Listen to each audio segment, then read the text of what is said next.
Hey guys. Alright, real talk, these hats are really hot, so I'm going to try and be quick because we all have stuff that we want to get done today. But because I am shamelessly cliche, I am also going to start off with a quote. William Shakespeare once wrote, "The first thing we do, let's kill all the lawyers." Now that line was ironic and funny back then as it was today, and it's for the same reasons. The first is that most everyone doesn't really like lawyers, and that certainly hasn't changed. We have our own language, we know rules that most people don't understand, and for the most part, they think we're not doing anything and getting paid for it. But in the Shakespeare play, that line is actually spoken by the villain, the bad guy's line, and he says it there because of something else that's still true. Lawyers are dangerous.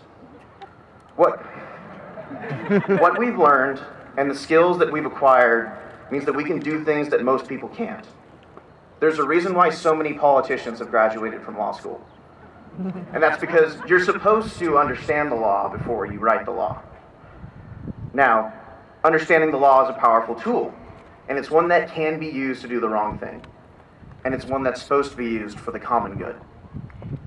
Now, I'm going to remind you all real quick that we go to a Jesuit school. And when I wrote this speech, I didn't realize there would be a church behind me while I was giving it, so maybe you don't need the reminder. But the Jesuits have a hobby of sorts that every time they found a university, they also tack on a law school. And there's a reason why they always add that. And it's not the money. They weren't always the cash cows, as people like to think of them nowadays. The Jesuits have known for a really long time that it's lawyers that shape the law. Now, that's not just the politicians. After the law is written, you have the lawyers that argue it in court. Then you have the judges that decide which lawyer has the better interpretation. Then you have the judges en banc above them that decide whether those judges were right. Every step of the way, it's just another lawyer. It's another one of us. Every step of the process that decides what is right and wrong in our nation is decided by lawyers.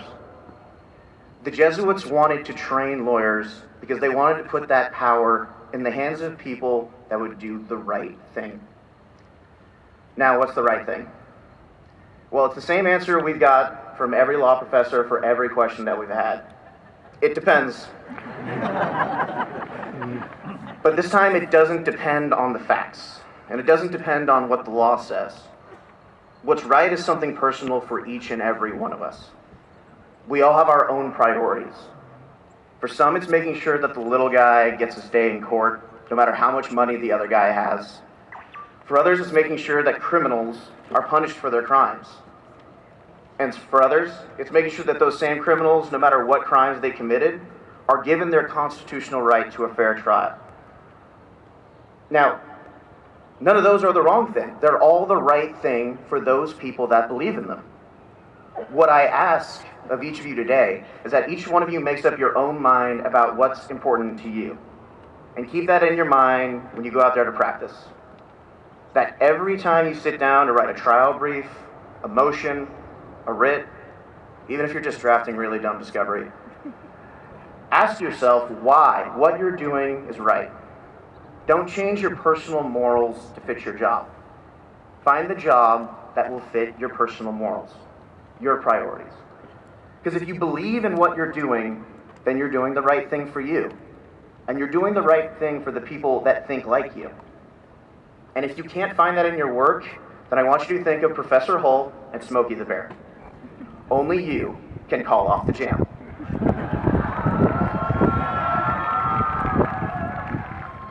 Try something new until you find what fits for you. Now, I already know you're dedicated.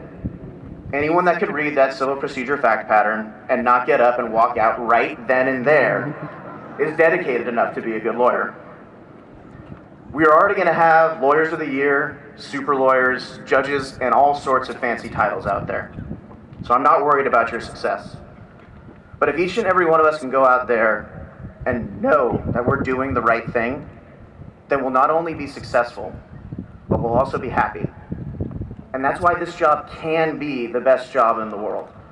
Because we can be happy doing the right thing. I love you guys. Good luck. It's been an honor to be your friend and to represent you today. You guys are awesome.